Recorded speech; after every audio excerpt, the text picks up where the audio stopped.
Welcome back. Now let's test our application. Log in.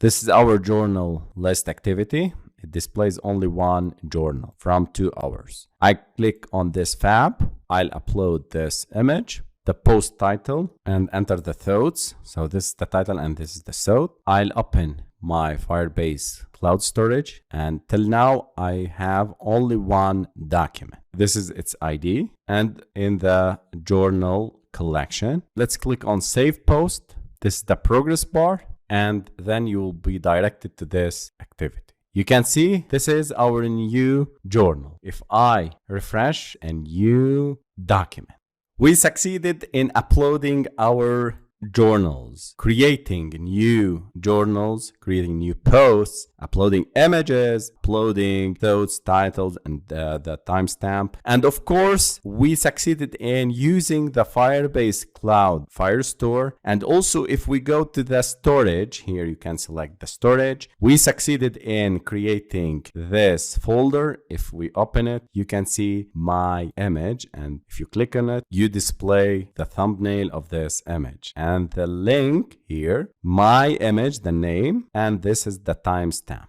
Of course, you can go to the file location and you can click to copy the file location. Also, if you go to the Firestore again and select the new document that we create, this is the image URL and this is the Firebase Storage.Google APIs. And you can see this is the name of our journal image, my image, and the timestamp. So congratulations, guys. We succeeded in linking our application with Firebase Firestore and with Firebase Storage service.